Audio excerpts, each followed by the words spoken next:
Leah Winters believed in fairy tales until 2:47 a.m. on her wedding night.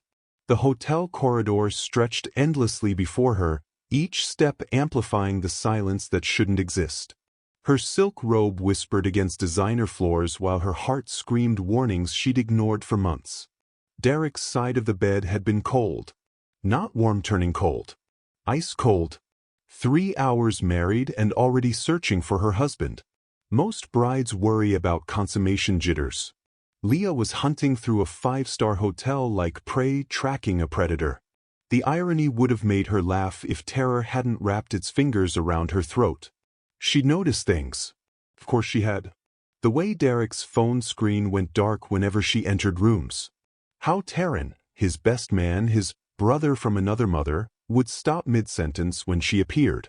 Those looks they exchanged, loaded with something she'd convinced herself was just deep friendship. You tell yourself stories to survive. Leah had become a master storyteller. Room 347. Taryn's room.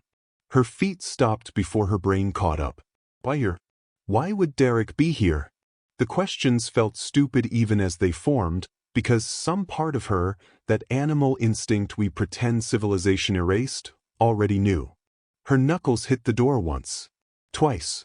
Silence answered like a held breath. Taryn. Her voice cracked on his name. Is Derek in there? The pause lasted centuries.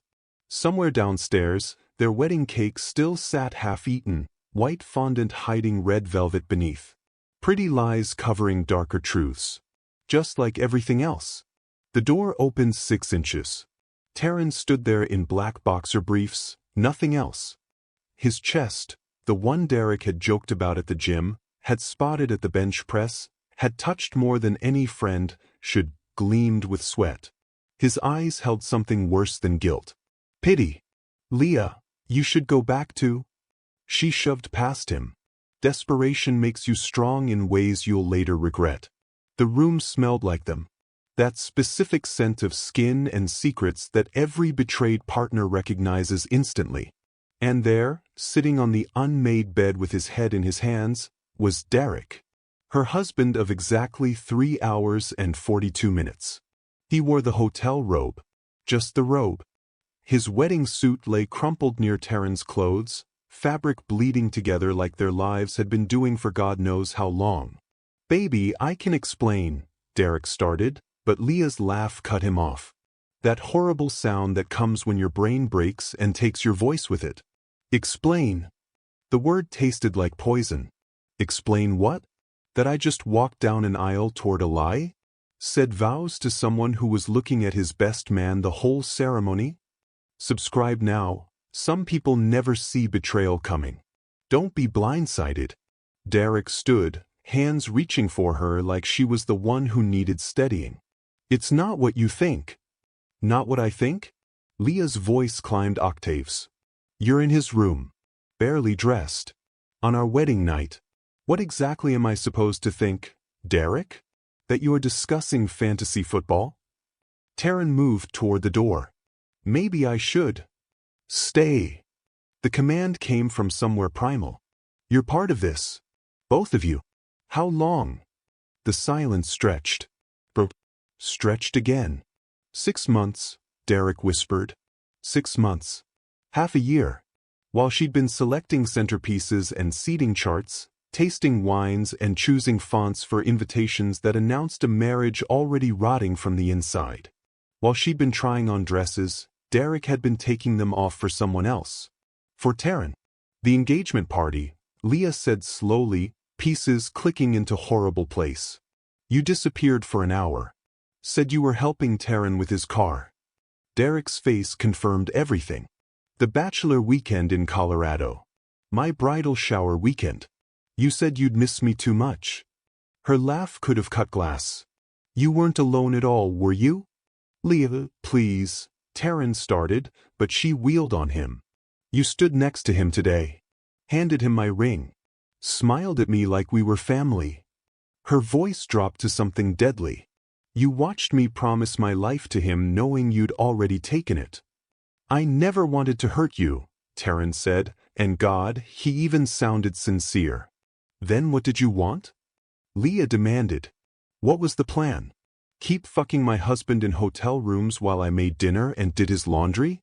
Were you two laughing at me? It wasn't like that. Derek stepped closer. I love you, Leah. I do. But I also don't. The word came out sharp as a blade. Don't you dare say you love him too. You don't get to love us both. That's not how this works. But Derek's expression said otherwise. Said he'd been living in that impossible space between two worlds, two people, two lives. And Leah had been the fool funding his double existence with her ignorance. I want a divorce. The words came out steady despite everything shattering inside her. Tonight. I want you out of my life before sunrise. Derek's face crumpled. Leah, we can work through this. Work through this. She moved toward him, voice rising with each step. You married me while in love with someone else. While sleeping with someone else. While building a whole secret life with someone else. What exactly is there to work through? Her hands shoved his chest. He stumbled back. You made me a joke, Derek. In front of everyone we know. My family. Your family. God, do they know? Do they all know what an idiot I've been? Nobody knows, Taryn interjected. It was just us. I swear. Just us. Leah repeated, tasting ash. Like that makes it better. Like keeping your affair secret was some kind of gift. She grabbed the decorative lamp from the nightstand. Heavy crystal. Expensive. The kind of object that could damage more than feelings. Get out, she said quietly. Both of you. Before I do something we'll all regret. Neither man moved fast enough.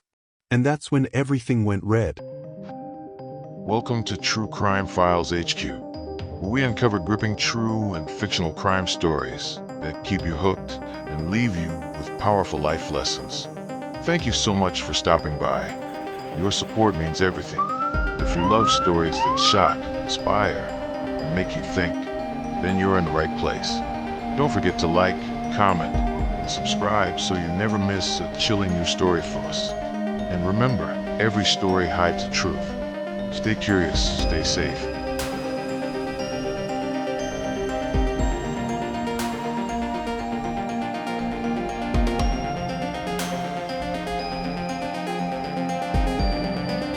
Blood makes everything slippery. Leah discovered this as the lamp, imported Italian crystal. She remembered stupidly, connected with Derek's temple. The sound wasn't like movies. No dramatic thud. Just a wet crack that echoed in her bones. Derek dropped like puppet strings cut. His body hit the carpet with that specific weight of something that won't get up again. The robe fell open, exposing skin she'd explored just hours earlier during their first dance, when she'd whispered about their future children and growing old together. All those futures died when he did. Time moved strangely. Leah watched her hands still gripping the lamp, knuckles white, like it belonged to someone else. Some other woman in some other hotel room where marriages didn't explode into violence before the honeymoon even started. Taryn's scream brought her back. He dropped to his knees beside Derek, hands hovering over the spreading pool of crimson like prayer could reverse physics. No, no, no, Derek, stay with me, brother. Don't call him that. Leah's voice came from somewhere underwater. You lost that right when you started fucking him. Taryn looked up, and Leah saw her own horror reflected in his eyes. Saw the moment he realized what she'd done. What they'd all done to each other. This room had become a tomb they'd built together, brick by brick, lie by lie. We need to call 911. Taryn reached for his phone on the nightstand. Leah moved faster. The lamp caught him across the jaw, and she felt teeth give way under crystal. He went sideways, crashing into the dresser.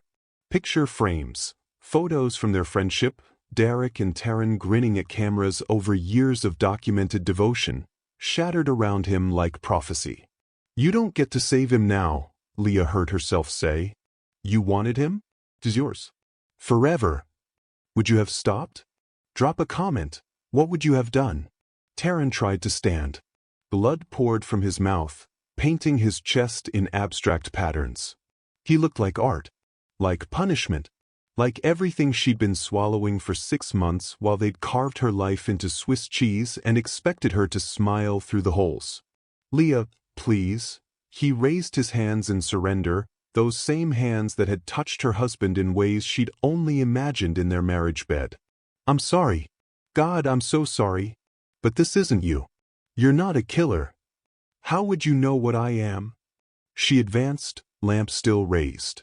"You spent 6 months lying to my face, pretending to help plan my wedding while planning to destroy it. Tell me, Taryn, did you laugh when I asked your opinion on Derek's wedding band? When I showed you our vows?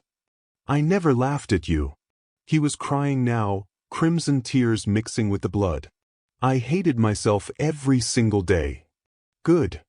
The word tasted like victory in ashes. "You should." She swung again. He blocked with his forearm, and the bones snapped audibly. His howl filled the room, but hotel walls are thick at 3 a.m., built to contain secrets. How many affairs had these walls witnessed? How many betrayals happened in rooms just like this, sanitized by morning housekeeping who scrubbed away evidence of human disasters? This disaster wouldn't scrub clean. Taryn collapsed against the wall, cradling his shattered arm. "Why are you doing this? He's already gone." "Because you're still breathing." Simple mathematics. Simple justice. Because you get to walk away while I'm left holding pieces of a life you two destroyed. Because men like you always walk away. She thought about Derek's mother, who'd hugged her after the ceremony, whispering about grandchildren. About her own father, who'd walked her down the aisle with tears in his eyes, proud to give his daughter to a good man. About the 200 guests who'd witnessed vows that were rotting before the ink dried on the marriage license. All those people would know. Would whisper. Would pity her. The poor bride. So clueless. So pathetic. The lamp came down again. And again. Until Taryn stopped trying to protect himself, arms falling slack. Until the sounds he made turned from words to wet gurgling. Until the expensive carpet couldn't absorb anymore and blood began pooling toward her bare feet. She stopped when her arm tired. When the lamp slipped from numb fingers and rolled away, crystal now opaque with gore. When silence fell heavier than any sound. 2 bodies. Her wedding night. A horror story with her as the villain. Leah sank to her knees between them. Derek's eyes stared at nothing, that particular empty that only death brings. Taryn's chest still moved, barely, each breath a struggle. She watched him fight for air and felt nothing. The part of her that felt things had died somewhere between "I do" and discovering the man she'd married was a beautifully wrapped lie. "I loved him," she whispered to Taryn's unhearing ears. "I would have given him everything. Been everything. Why wasn't I enough?" No answer came. Just Taryn's rattling breaths growing quieter. Fading like their friendship, like her marriage, like the future she'd been promised. She should call someone. Do something. But her phone was back in the bridal suite, plugged in next to Derek's, charging side by side like they'd sleep side by side for decades to come. Another lie. Everything was lies. Leah looked at her hands. Read to the wrists. Her wedding ring, 2 carats, platinum, engraved with "Forever starts today," caught the lamplight and threw sparkles across blood. Beautiful and grotesque. Like her dress still hanging pristine in the closet 1 floor up, waiting for a bride who no longer existed. Taryn's breathing stopped. The silence felt complete now. Final. 3 hearts had been beating in this room 15 minutes ago. Now just 1 remained, and it was broken beyond any repair. Leah stood. Her legs worked on autopilot, carrying her to the bathroom. The mirror reflected a stranger, hair matted with blood, mascara tracking down cheeks, wedding makeup turned ghoul. The woman staring back looked capable of murder. Because she was. She turned on the shower, watching steam rise. Then she stepped inside fully clothed and let the water run red. Dawn breaks indifferent to Massacre. Leah watched sunrise paint the hotel room in soft gold, transforming carnage into something almost beautiful. Light caught the blood spatters on walls like abstract art, made the bodies look peaceful, sleeping, not slaughtered. Nature's cruelest trick, making horror look holy at the right angle. She'd stopped shaking around 4 a.m. Stopped crying at 5. Now, at 6:23, she sat cross-legged between her husband and his lover, watching their blood dry from bright red to rust brown. Time-lapse decay. Evidence aging in real time. Her mind moved through logistics with disturbing clarity. The wedding guests would wake soon. Expect a happy couple at the farewell brunch. Her mother had reserved the hotel restaurant, insisted on mimosas and gratitude speeches. Leah was supposed to glow, radiant with newlywed joy. Instead, she wore murder like a second skin.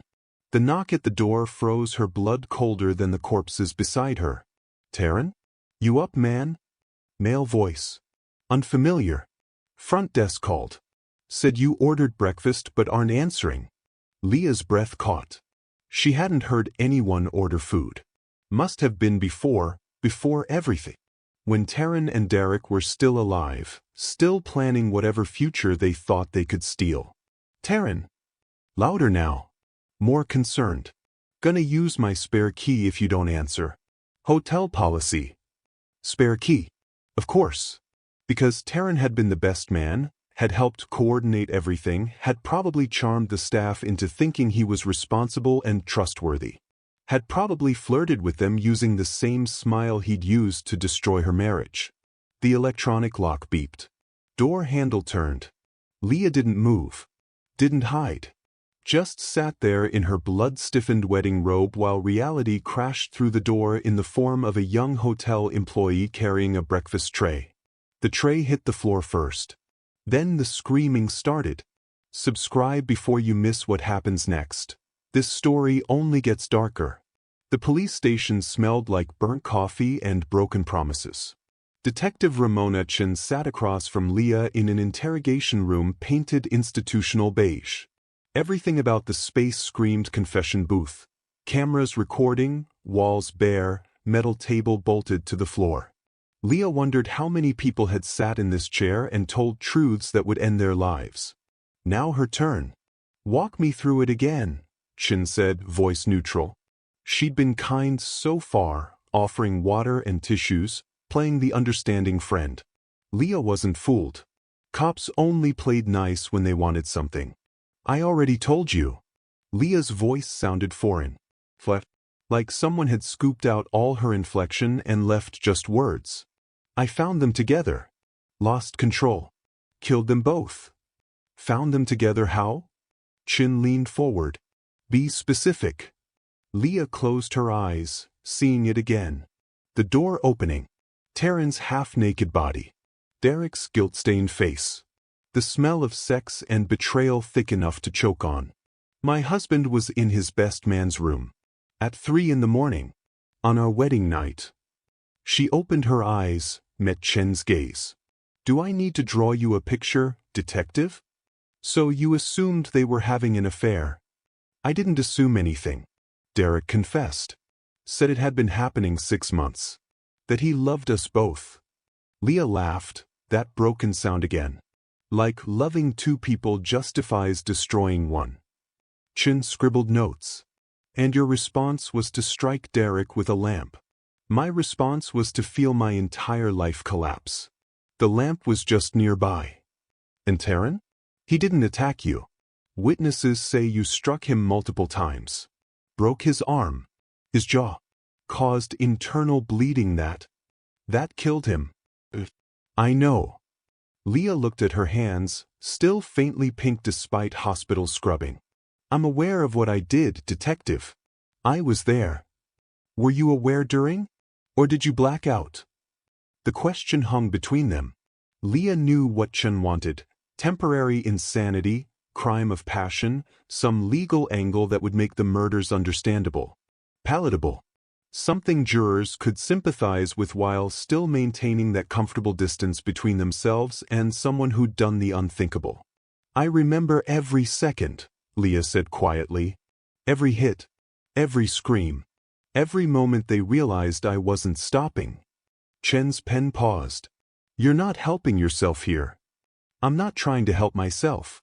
I'm telling the truth. Leah met her eyes. Isn't that what you people want? The truth. We want to understand what happened. Why it happened. You want to understand why a woman murdered her husband and his lover hours after marrying him? Leah leaned back. Have you ever been betrayed, detective? Really, truly betrayed by someone you trusted with your whole life?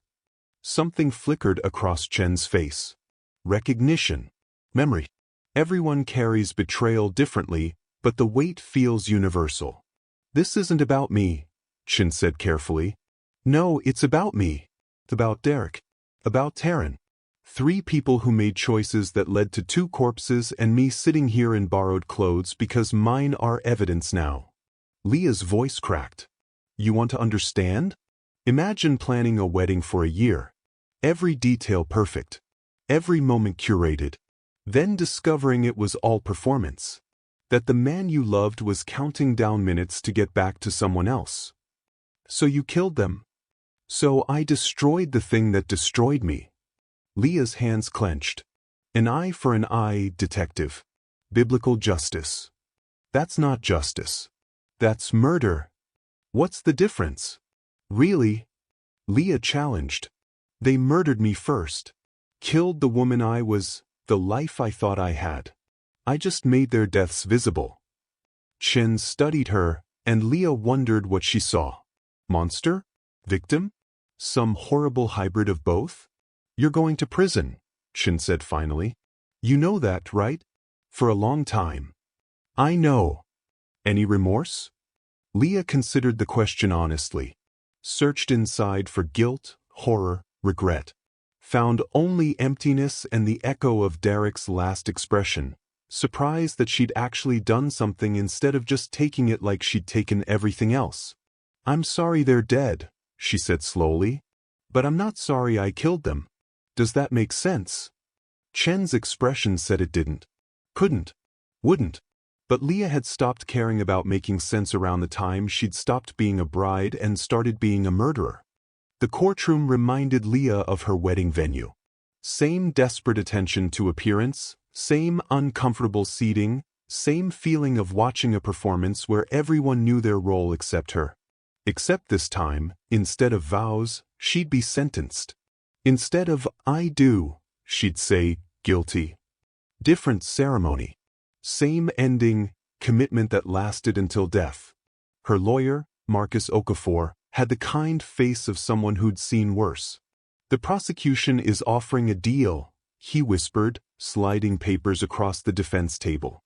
Plead to manslaughter. Heat of passion. 15 years, possible parole in 10. And if I don't? Double murder, premeditation argument. Life without parole. Marcus touched her hand gently. Leah, I know you're hurting. But 10 years is better than forever. She looked past him to the gallery. Her mother sat front row, aged a decade in 3 months. Her father hadn't come, couldn't look at his daughter the murderer. Neither could her sister, her college roommate, most of her friends. The people who danced at her wedding now avoided her like violence was contagious. Maybe it was. The prosecution's star witness took the stand. Detective Chen, looking official in her dress uniform, sworn to tell the truth. Leah wondered if anyone really told truth in courtrooms or if legal truth was just another performance, like marriage vows, like friendship. Detective Chen, please describe the crime scene. The prosecutor, a sharp woman named Patricia Vaughn, began. Chen's testimony painted horror in clinical language. Blood spatter patterns. Defensive wounds. Time of death estimates. She made murder sound like math, reducible to evidence and angles. Made Leah sound like a monster who'd calculated each blow. Comment below, was this premeditated or passion? The courts can't decide. The defendant showed no remorse at the scene, Chen continued. Sat between the bodies for hours. Made no attempt to flee or seek help. Did she resist arrest? No. She came willingly. Almost eagerly. Vaughn paced before the jury. In your professional opinion, detective, was this a heat of passion killing? Marcus objected. Calls for speculation. Sustained, Judge Thompson ruled, but damage done. Jury faces showed what they thought, that Leah had planned this, wanted this, enjoyed this. During cross-examination, Marcus tried damage control. Detective Chin, you testified that Mrs. Reeves-Winters showed no remorse. But she also showed no attempt to hide evidence, correct? Correct. Didn't flee the scene? No. Didn't construct alibis or dispose of the murder weapon? No, but... Yes or no, detective? Did she behave like someone trying to evade justice? No, Chin admitted. She behaved like someone who didn't care about consequences. Or someone so traumatized she couldn't process what she'd done? Marcus suggested. Vaughn jumped up. Objection. Leading. Sustained. The trial continued like that, verbal combat where Leah's life was ammunition. Witnesses testified about that night. The hotel employee who'd found the bodies sobbed through his statement. Taryn's mother screamed at Leah from the gallery until bailiffs removed her. Derek's father sat stone-faced, refusing to look at the woman who'd made his son a corpse. Then the prosecution played their masterpiece. We'd like to present evidence regarding the defendant's state of mind, Vaughn announced, holding up Leah's personal journal. Entries from the months preceding the murders. Leah's stomach dropped. She'd forgotten about the journal, that therapy-mandated diary where she'd processed wedding stress. Where she'd written things she'd never meant literally. Vaughn read aloud, "Sometimes I want to burn it all down. Start over. Make them feel what I feel." She looked at the jury. Written 6 weeks before the wedding. That's out of context, Marcus started, but Vaughn continued. Here's another from 3 weeks prior. If Derek leaves me, I'll destroy him. He doesn't get to walk away unscathed. She paused dramatically. And finally, from the day before the wedding. Tomorrow everything changes. One way or another, this ends. The courtroom erupted. Judge Thompson's gavel banged futilely. Leah wanted to explain that those entries were metaphorical, the kind of dark thoughts everyone had but never acted on. Wanted to scream that writing about destruction wasn't the same as doing it. But the jury's faces had already convicted her. During recess, Marcus looked defeated. They're painting you as a premeditated killer. Someone who planned this all along. I didn't plan it. Leah's voice was small. I didn't even know about the affair until that night. Can you prove that? Any evidence Derek and Taryn kept their relationship hidden? She thought about the 6 months of deception. The careful planning that had kept her ignorant. The answer was no. Betrayal leaves no paper trail. Just instincts ignored and questions unasked. The defense case tried establishing reasonable doubt. Marcus called psychiatrists who testified about dissociative states. Friends who swore Leah was gentle, nonviolent, incapable of murder. Her mother sobbed through testimony about her daughter's kindness, her generosity, her complete devastation at discovering the affair.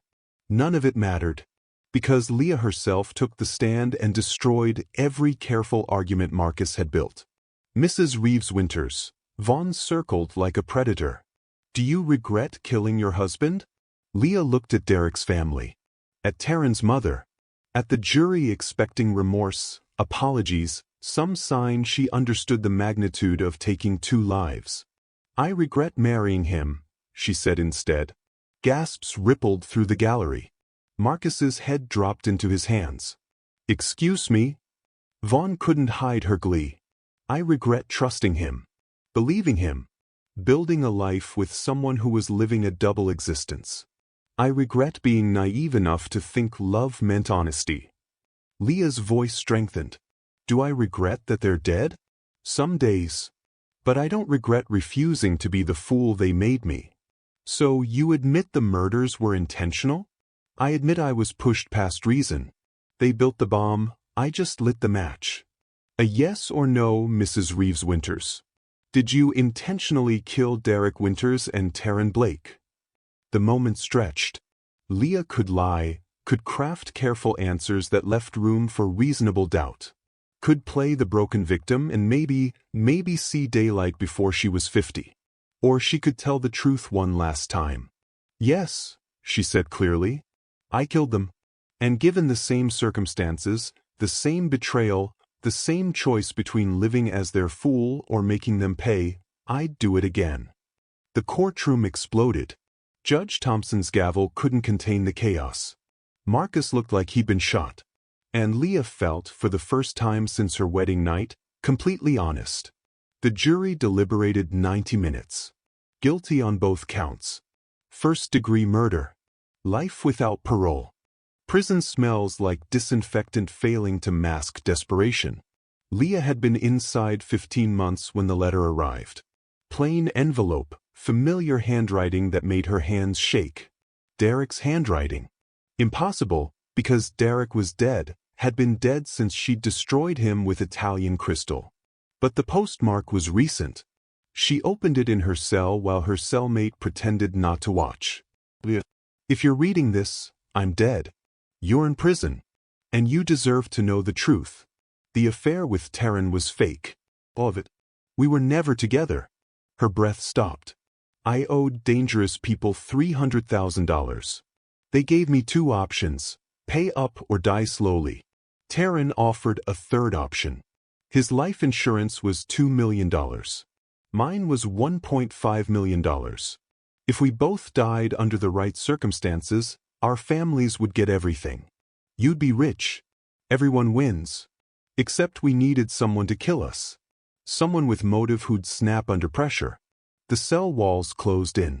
We orchestrated everything. The fare was theater. Taryn's unlocked door. His state of undress. My guilt. All calculated to push you past breaking. We knew you'd kill us if you believed we'd betrayed you. I saw your rage when your sister's husband cheated. You said you'd have killed him. We just gave you permission. Subscribe now. This changes everything you thought you knew. The journal entries the prosecution used? I wrote them in your diary. Practiced your handwriting for months. Made you look premeditated so insurance wouldn't suspect suicide. By now the policies have paid. Your mother is comfortable. My parents have closure. Taryn's mom will never worry about money. And you're in prison for murders that were assisted suicides. I loved you, Leah, but I loved staying alive more. You were supposed to get away with it, 10 years max, then millions waiting. But you told the truth in court. You had to be honest when we needed you to lie. The betrayal that broke you was carefully constructed fiction. You gave us exactly what we needed. I don't expect forgiveness. Just wanted you to know it wasn't real. I'm sorry it had to be you. But it was always going to be someone. Derek. The letter fell from her hands. Her cellmate, Portia, serving 20 for killing her abuser, picked it up. Read it. Went pale. They played you. Leah couldn't breathe. Every moment of her wedding night had been choreographed. Derek and Taryn had scripted their own deaths and cast her as unwitting executioner. The affair never existed. The betrayal was stagecraft. The rage she'd felt, all based on lies designed to provoke exactly her reaction. You were set up, Portia said. They wanted you to kill them. I still killed them. Leah's voice was hollow. Doesn't matter why. She thought about that night. How Derek confessed so readily. How Taryn positioned himself near the lamp, giving her access. They'd orchestrated their own deaths and made her the instrument. What are you going to do? Portia asked. Leah looked at the letter. Truth that came too late to matter. Nothing. You could go public. This could free you. So I can be the woman stupid enough to be manipulated into murder? Leah shook her head. That's worse than being a killer. At least killers have agency. She walked to the barred window. Outside, the world continued, her mother spending blood money, Derek's family mourning a son who'd committed elaborate suicide. And Leah, the unwitting pawn, spending life in prison for murders that were calculated deaths she'd been groomed to commit. Drop a comment. Would you expose this or stay silent? They won, she said quietly. Even dead, they won. Unless you use this. Portia held up the letter. My story is I was manipulated into murder. That's not empowering, it's humiliating. The cruelest part wasn't the manipulation. It was that it worked perfectly. Derek and Taryn got what they wanted. Death on their terms, families provided for, debts erased. Leah got life in prison for being exactly who they'd needed her to be. A woman who loved completely. Who trusted absolutely. Who, when pushed past breaking, would destroy rather than be destroyed. They'd known her better than she knew herself.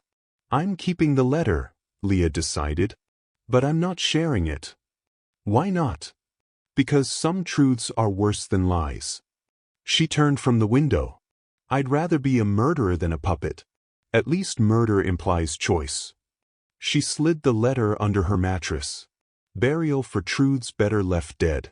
That night, Leah dreamed of her wedding. But this time she saw it differently, Derek's vows as script, Taryn's speech as performance, her joy as setup for their finale. Every moment recontextualized. Years passed.